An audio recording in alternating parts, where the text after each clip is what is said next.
성가대 귀한 찬양에 감사를 드립니다.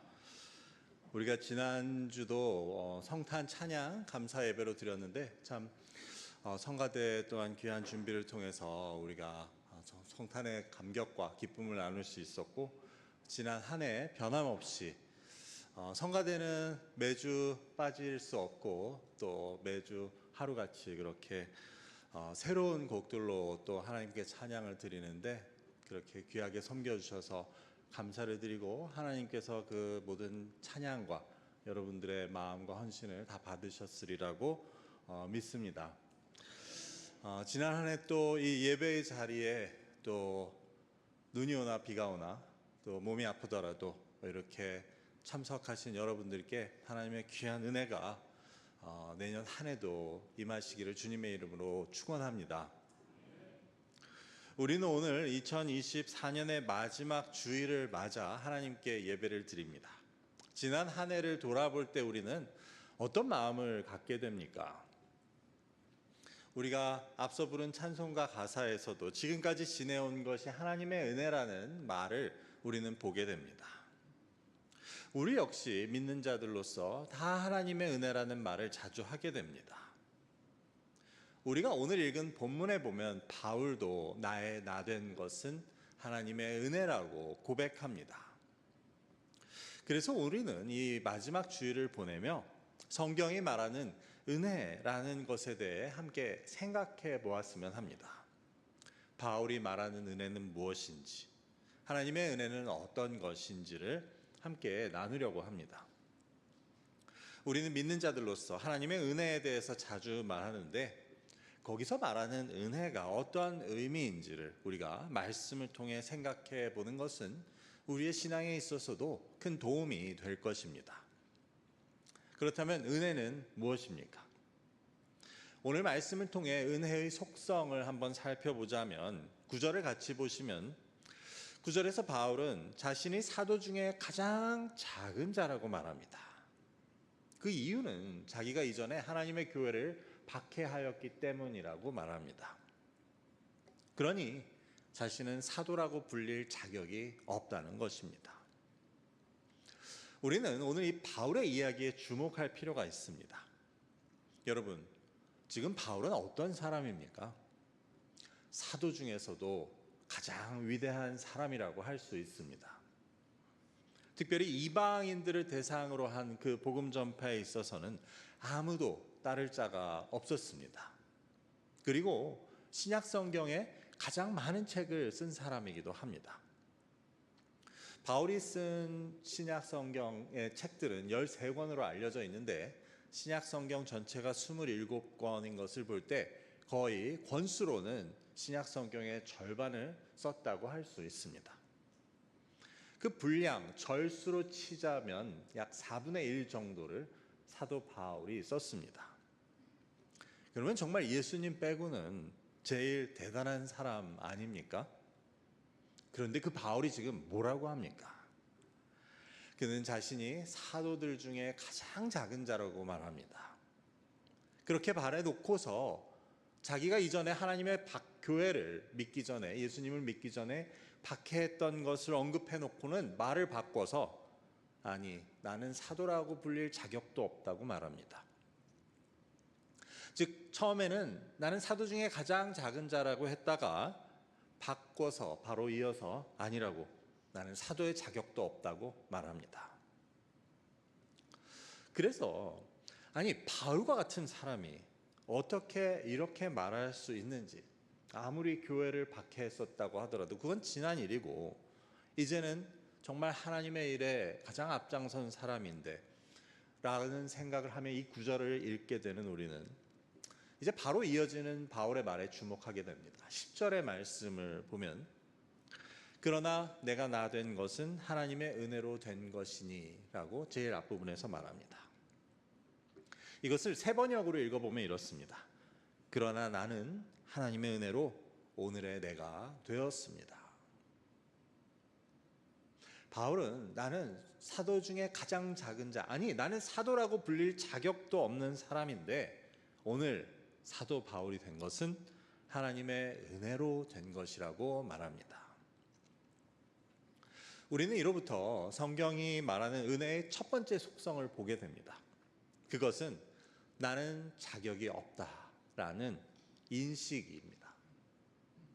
나는 자격이 없다는 인식이 전제가 될 때 은혜라는 것이 성립합니다. 즉, 내가 자격이 없다라는 상황과 설정, 그리고 그것을 깨달을 때 은혜라는 말이 성립됩니다. 영어로 해보자면 I'm not deserved 라는 그 상황, 그 인식이 은혜의 전제 조건입니다.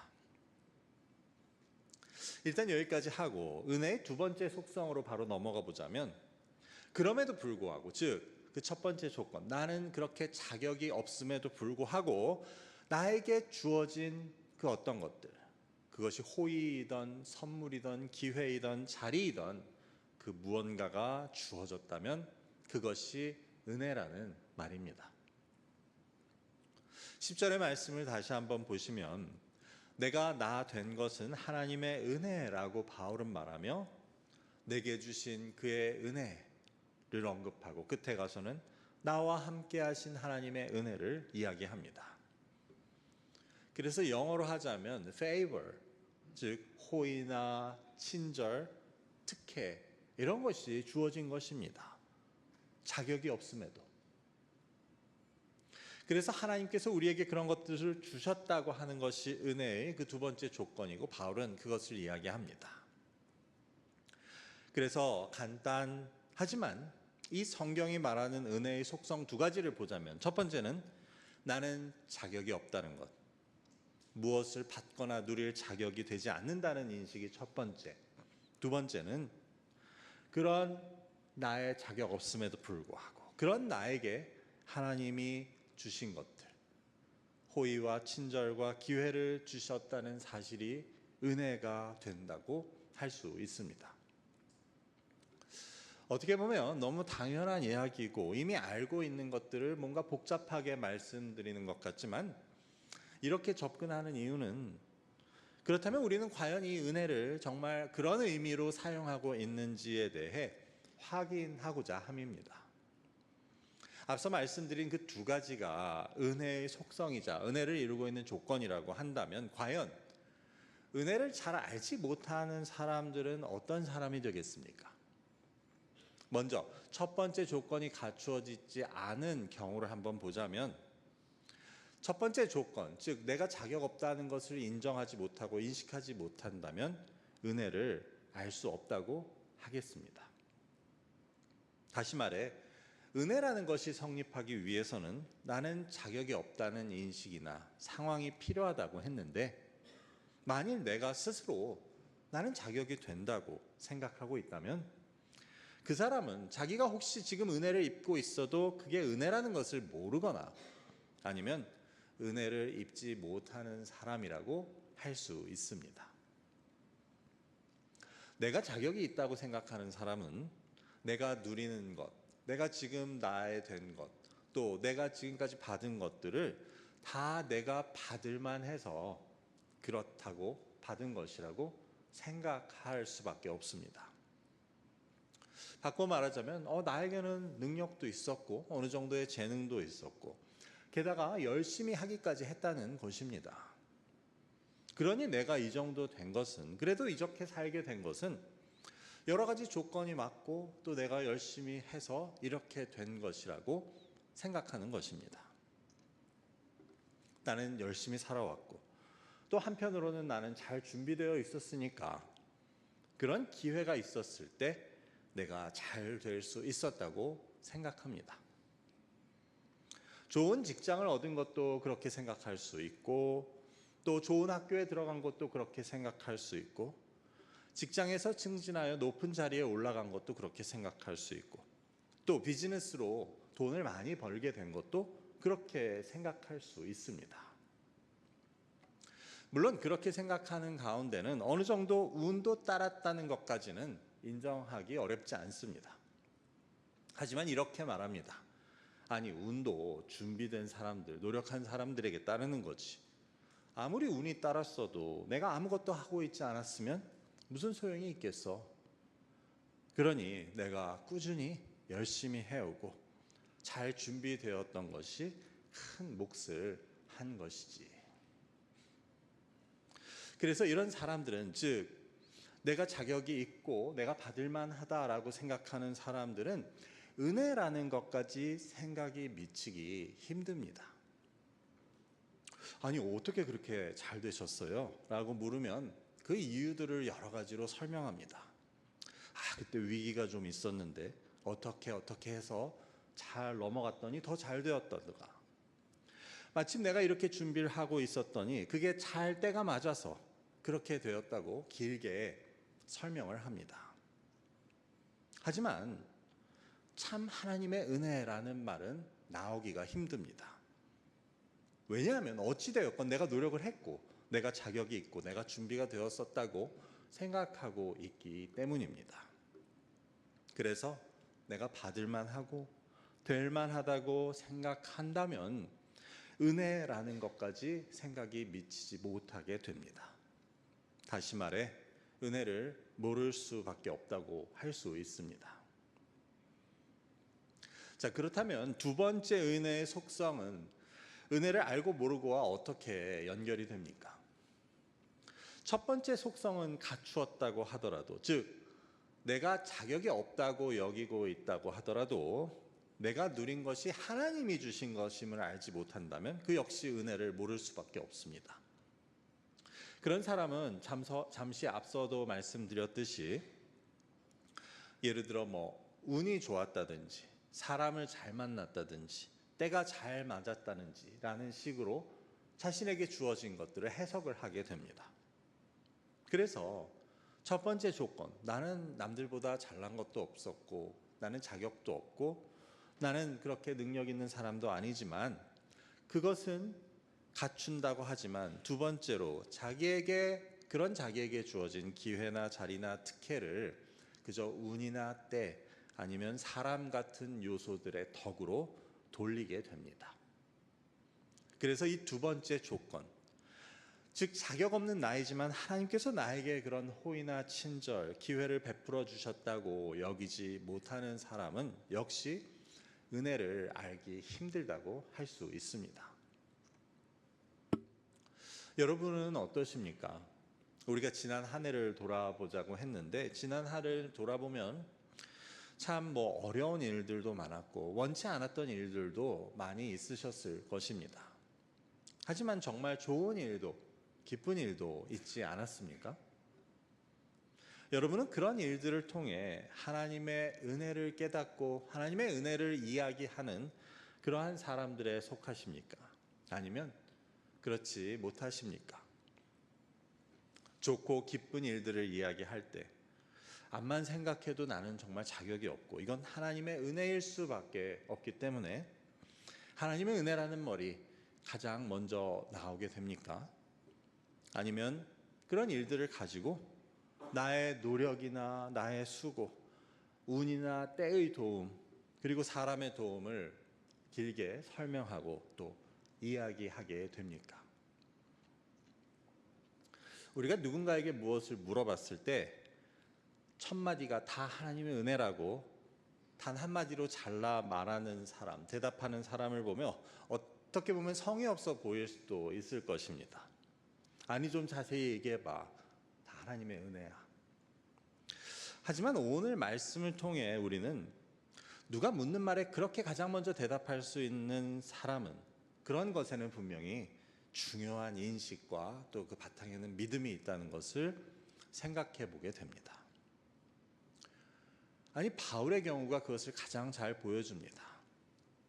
바울 그 자신은 내세울 것이 얼마나 많았습니까? 그는 히브리인이면서도 로마 시민이었고 또 그 가운데 제일 좋은 교육을 받은 사람이었습니다.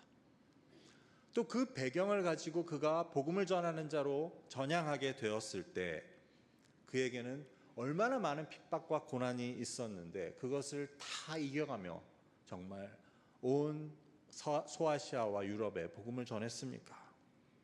고린도 후서에서 스스로 말하기를 복음을 위해 옥에 갇히기도 했고 매도 수없이 맞았고 죽을 고비도 여러 번 넘기지 않았습니까? 그러면 바울은 얼마나 자기가 자기에 대해서 할 이야기들이 많은 사람입니까? 하지만 바울은 내가 그러니 사도로서 자격이 있지 않냐고 말하지 않습니다. 대신 나는 사도로서 자격이 없고 나의 나된 것은 다 하나님의 은혜라고 말합니다. 그래서 바울은 은혜를 아는 사람이었습니다. 누군가가 묻는 말에 제일 먼저 그것은 다 하나님의 은혜라고 대답을 한다면 그것은 실로 깊은 의미를 가지는 한마디라고 할 수 있습니다. 역사상 최고의 사도였던 바울도 그 깊이를 가지고 이렇게 말합니다.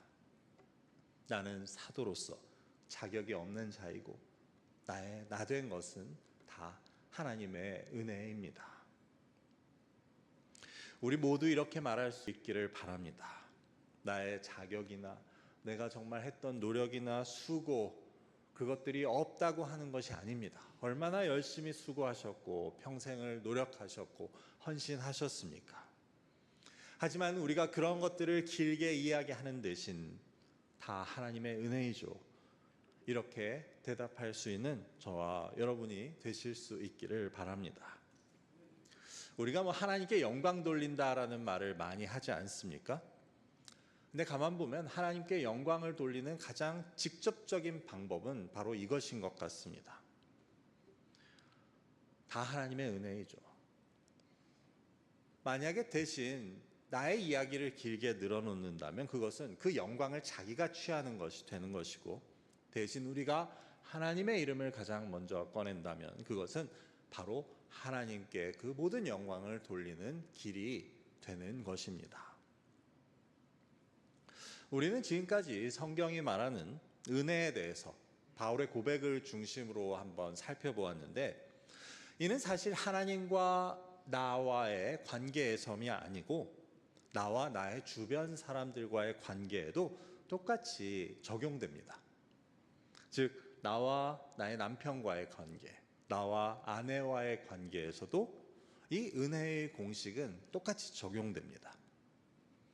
즉 나는 자격 없는 사람인데, 모자란 사람인데 상대가 참아주고 베풀어주고 뒷받침해주고 해서 오늘 내가 있고, 또 내가 상대의 호의와 혜택과 친절을 누리고 있다고 하는 인식, 이것이 있는가 없는가 하는 것은 내가 내 옆에 있는 사람의 은혜를 깨닫고 있는가 아닌가 하는 것을 보여줍니다. 배우자와의 관계에서만이 아니라 자녀와의 관계에서도 마찬가지입니다. 정말 어떻게 나 같은 부모에서 저런 자식이 나왔지라고 생각하기보다는 내가 해준 것도 없는데 참 나는 부모로서 많이 부족한데 아이들이 참 잘 자라주어 또 기쁨과 행복을 주어 참 감사하다는 생각, 직장에서도 또 다른 어떤 관계에서도 이처럼 은혜를 알고 모르고 하는 것은 커다란 차이를 가져오게 됩니다.